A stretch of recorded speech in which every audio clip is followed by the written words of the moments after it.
नमस्कार, जनप्रभा सुपरफास्ट में आपका स्वागत है। मैं हूं हेमेंद्र सिंह। एक नजर डालते हैं आज की सुर्खियों पर। कृषि कानूनों के विरोध में आंदोलन कर रहे किसान संगठनों ने सरकार को कड़ी चेतावनी दी है। किसानों ने कहा है कि अगर केंद्र सरकार तीनों नए कृषि कानूनों को रद्द नहीं करती है तो पूरे देश में प्रदर्शन जारी रहेगा। एक एक करके दिल्ली आने वाली हर सड़क को बंद कर दिया जाएगा। किसान नेताओं ने फिर दोहराया कि हमें कानून वापस लेने से कम कुछ भी मंजूर नहीं है। सरकार ने जो प्रस्ताव भेजा था वो वही था जो पिछली बैठकों में कृषि मंत्री नरेंद्र सिंह लगातार कह रहे हैं। नेताओं ने कहा है कि हम अडानी और अंबानी के सभी उत्पादों व सेवाओं का बहिष्कार करेंगे। किसानों के प्रस्ताव खारिज करने के बाद केंद्रीय मंत्रियों की मीटिंग का दौर जारी है। गृह मंत्री अमित शाह, कृषि मंत्री नरेंद्र तोमर और पीयूष गोयल के बीच मामले को लेकर 2.5 घंटे तक बैठक चली। बैठक में आगे की रणनीति को लेकर चर्चा हुई। कृषि कानूनों को लेकर विपक्ष भी सरकार की घेराबंदी करने में जुट गया है। कल विपक्ष के 5 नेताओं ने राष्ट्रपति से मुलाकात की, जिसमें कानून को खारिज करने की मांग की गई। राहुल गांधी, सीताराम येचुरी और शरद पवार इस मुलाकात में शामिल हुए। योगी ने कृषि कानूनों के विरोध पर कांग्रेस पर निशाना साधा है। उन्होंने कहा है कि पिछली कांग्रेस सरकारों के कार्यकाल में विकास योजनाओं का 90% धन हड़प लिया गया। दलालों को किसानों की खुशहाली रास नहीं आ रही है। वे सरकार को बदनाम करने के लिए षड्यंत्र रच रहे हैं। केंद्रीय मंत्री राव साहेब दानवे ने किसानों के आंदोलन को लेकर बड़ा दावा किया है। उन्होंने कहा कि किसानों के विरोध प्रदर्शनों के पीछे चीन और पाकिस्तान का हाथ है। उन्होंने कहा कि CAA NRC को लेकर पहले मुसलमानों को गुमराह किया गया, लेकिन वे सफल नहीं हुए। किसान आंदोलनों में अडानी और अंबानी समूह का लगातार विरोध हो रहा है। इसी बीच अडानी समूह ने कृषि कानूनों को लेकर किसानों के आरोपों पर सफाई दी है। अडानी ने कहा है कि वो ना तो किसानों के अनाज खरीदते हैं और ना ही अनाज का मूल्य तय करते हैं। प्रधानमंत्री मोदी आज नए संसद भवन का शिलान्यास और भूमि पूजन करेंगे। इस समारोह में विभिन्न राजनीतिक दलों के नेता, केंद्रीय मंत्री और कई देशों के राजदूत शिरकत करेंगे। नए संसद भवन का निर्माण 971 करोड़ की लागत से 64,500 वर्ग मीटर क्षेत्रफल में किया जाएगा। पीएम मोदी और उज्बेकिस्तान के राष्ट्रपति शौकत शुक्रवार को वर्चुअल बैठक करेंगे, जिसमें दोनों नेता द्विपक्षीय संबंधों से जुड़े विभिन्न विषयों पर चर्चा करेंगे। इस दौरान कई समझौते होने की उम्मीद है। ये भारत और उज्बेकिस्तान के बीच पहली वर्चुअल शिखर बैठक होगी। केंद्र सरकार ने GST की क्षतिपूर्ति के लिए राज्यों की किस्त जारी कर दी है। इस छठी किस्त में 6,000 करोड़ रुपए जारी किए गए हैं। इसके जारी होने के बाद राज्यों को 36,000 करोड़ की राशि मिल गई है। बता दें कि राज्य सरकारें अपना बकाया GST केंद्र सरकार से मांग रही थी। वित्त मंत्री निर्मला सीतारमण ने सीमा पार से जुड़ी कर चोरी को बड़ी समस्या बताया। उन्होंने कहा है कि इसके खिलाफ लड़ाई के लिए वैश्विक सहयोग की जरूरत है। इसके लिए वैश्विक मंच का गठन किया गया है। ये G20 देशों की पहल पर हुआ है। दुनिया के 161 देश इसके सदस्य हैं। सुप्रीम कोर्ट ने आपराधिक मामले में दोषी के चुनाव लड़ने के मामले में फैसला दिया है। कोर्ट ने कहा है कि दोषी ठहराए गए व्यक्ति को 2 साल या फिर इससे ज्यादा की सजा होती है तो वो जनप्रतिनिधि कानून के तहत चुनाव लड़ने के लिए अयोग्य होगा। एलएसी पर चल रहे गतिरोध के बीच विदेश मंत्री एस जयशंकर ने चीन पर तीखी टिप्पणी की है। उन्होंने कहा है कि चीन एलएसी पर सेना तैनात करने के लिए 5 अलग अलग स्पष्टीकरण दे चुका है। इस कदम ने दोनों देशों के द्विपक्षीय संबंधों को नुकसान पहुंचाया है। बीजेपी के राष्ट्रीय अध्यक्ष JP नड्डा का बंगाल मिशन के दूसरे दिन दौरा जारी है। वो आज CM ममता बनर्जी के भतीजे अभिषेक के चुनावी क्षेत्र का दौरा करेंगे। इस दौरान बीजेपी को मजबूत करने के लिए मछुआरों के संगठन समेत अन्य से मुलाकात करेंगे। पश्चिम बंगाल की CM ममता बनर्जी ने बनगांव के मतुआ समुदाय के लोगों से मुलाकात की। CM ने CAA और NRC का हवाला देते हुए कहा कि मतुआ समुदाय के लोग देश के नागरिक हैं, उनको किसी के सर्टिफिकेट की जरूरत नहीं है। राज्य में NRC CAA लागू नहीं होगा। महाराष्ट्र के CM उद्धव ठाकरे ने मंत्रियों के साथ बैठक की। इस दौरान पिछले 1 साल में महाविकास आघाड़ी सरकार के कामकाज की समीक्षा की गई। संसदीय कार्य मंत्री अनिल परब ने इसकी जानकारी दी है। इस दौरान सभी विभागों द्वारा कराए गए विकास कार्यों पर भी चर्चा हुई। महाराष्ट्र की ठाकरे सरकार ने महिला अत्याचार के खिलाफ सख्ती कानून बनाने का मसौदा तैयार किया है। राज्य मंत्रिमंडल की बैठक में सख्ती कानून के मसौदे को मंजूरी दी गई है। आगामी 14 और 15 दिसंबर को होने वाले सत्र में सख्ती कानून संबंधी विधेयक पेश किया जाएगा। DRDO ने QKD प्रौद्योगिकी का इस्तेमाल कर 2 प्रयोगशालाओं के बीच सफलतापूर्वक संचार किया। ये एन्क्रिप्शन को साझा करने का सबसे मजबूत तरीका है। इस प्रौद्योगिकी में एन्क्रिप्शन कुंजी को फाइबर ऑप्टिक केबल के जरिए क्यूबिक के रूप में भेजा जाता है। जम्मू कश्मीर के जिला विकास परिषद चुनाव के 5वें चरण में आज 37 सीटों पर मतदान हो रहा है। इसमें 20 सीटें जम्मू संभाग और 17 सीटें कश्मीर में हैं। कुल 2104 मतदान केंद्रों पर मतदान करवाया जा रहा है। मतदान सवेरे 7 बजे से दोपहर 2 बजे तक चलेगा। केरल में स्थानीय निकाय चुनाव के लिए आज 5 जिलों में दूसरे दौर का मतदान जारी है। 5 जिलों के 451 स्थानीय निकाय चुनाव में कुल 8116 वार्ड के लिए मतदान हो रहा है। मतदान सुबह 7 बजे शुरू हुआ और शाम 6 बजे तक चलेगा।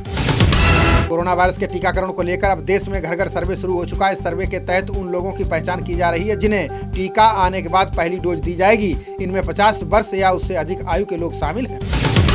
राजधानी दिल्ली में कोरोना के टीकाकरण के लिए अगले सप्ताह से सर्वे शुरू हो सकता है। इसके तहत हर घर जाकर स्वास्थ्य टीमें लोगों की पहचान करेंगी। इस दौरान पहले से विभिन्न बीमारियों से ग्रस्त मरीजों की जानकारी भी हासिल करेंगी। भारत में कोरोना संक्रमितों का आंकड़ा 97,67,000 के पार पहुंच चुका है। इनमें से अभी तक 1,41,772 लोगों की जान जा चुकी है। देश में पिछले 24 घंटे में 31,521 नए संक्रमित मरीज सामने आए हैं, जबकि 412 लोग जिंदगी की जंग हार गए। दुनिया भर में कोरोना के मरीजों का आंकड़ा 6 करोड़ 92 लाख के पार हो गया है। इसमें से अभी तक 15,74,000 से ज्यादा लोग अपनी जान गंवा चुके हैं। वहीं ब्राजील में संक्रमण के मामले तेजी से बढ़ रहे हैं। यहाँ एक दिन में सबसे ज्यादा 53,453 मामले सामने आए। दिल्ली के स्वास्थ्य मंत्री सत्येंद्र जैन ने कोरोना के मामले कम करने का दावा किया है। दिल्ली में पहली बार कोविड-19 के मरीजों के लिए 2500 से अधिक बिस्तर खाली पड़े हैं। अब संक्रमण की दर गिरकर 3.42% ही रह गई है।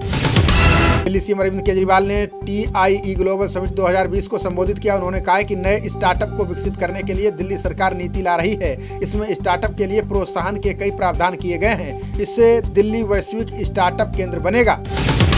राजस्थान सीएम अशोक गहलोत ने पंचायत समिति सदस्यों के चुनाव पर बयान दिया। उन्होंने कहा है कि महामारी से निपटने पर हमारा ध्यान केंद्रित रहा।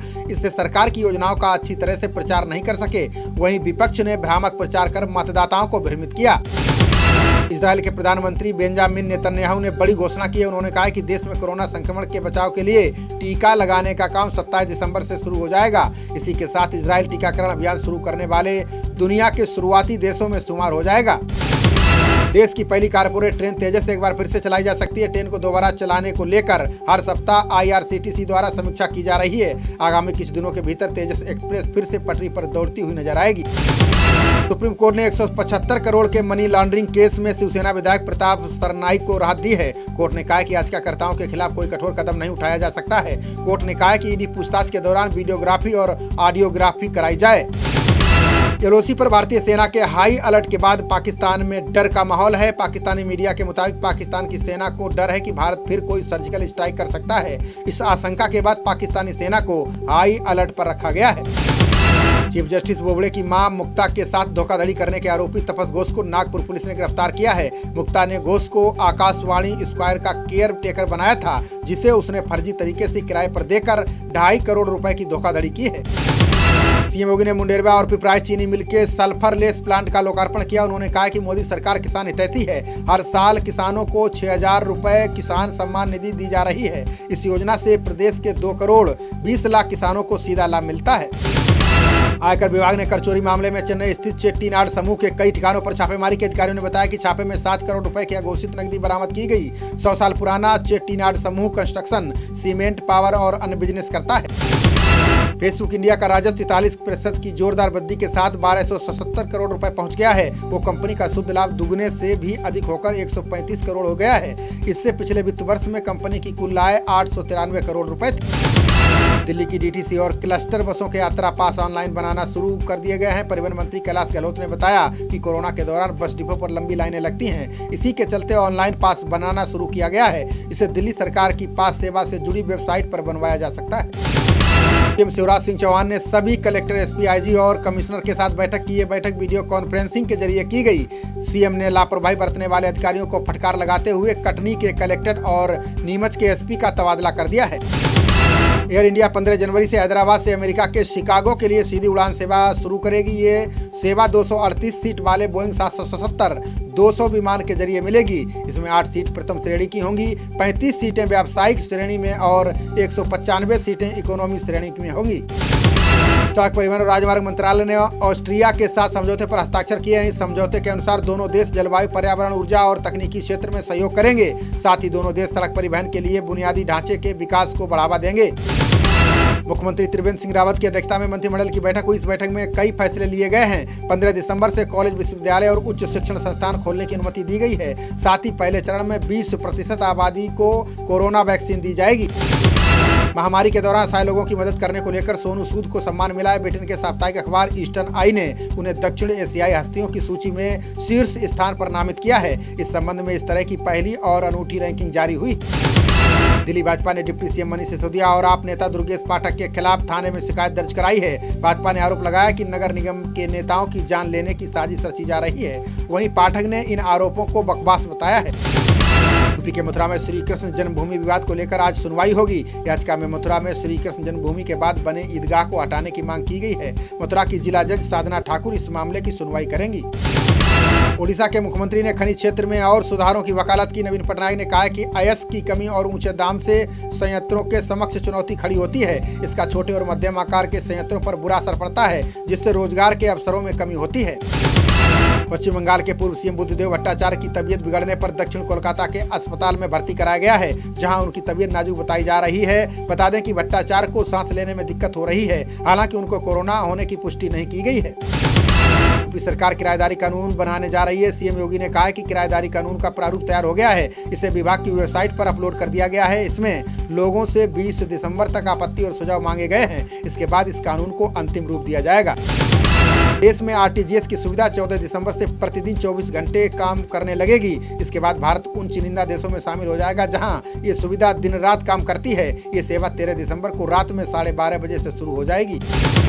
मारुति सुजुकी इंडिया 1 जनवरी से कारों की कीमत बढ़ाएगी। कंपनी ने कहा कि बढ़ती लागत को देखते हुए निर्णय लिया गया है। शेयर बाजार को दी जानकारी में कंपनी ने कहा है कि पिछले साल विनिर्माण लागत में काफी बढ़ोतरी हुई है। इससे वाहनों की कीमत पर असर पड़ा है। सीबीआई ने झारखंड के पूर्व मंत्री हरिनारायण राय को देवघर से गिरफ्तार कर लिया है। राय को आय से अधिक संपत्ति के मामले में सीबीआई की विशेष अदालत ने 5 साल कैद की सजा सुनाई थी, जिसके खिलाफ वे झारखंड हाईकोर्ट गए थे। हाईकोर्ट ने राय की अपील खारिज कर दी है। छत्तीसगढ़ सीएम भूपेश बघेल ने विश्व भ्रष्टाचार निवारण दिवस पर EOW की वेबसाइट की शुरुआत की है। इससे कोई भी व्यक्ति ऑनलाइन भ्रष्टाचार की शिकायत दर्ज करा सकेगा। साथ ही हेल्पलाइन नंबर 1064 और व्हाट्सएप नंबर की भी शुरुआत की गई है। खबरों का सिलसिला जारी रहेगा। देखते रहिए जनप्रवाद। नमस्कार।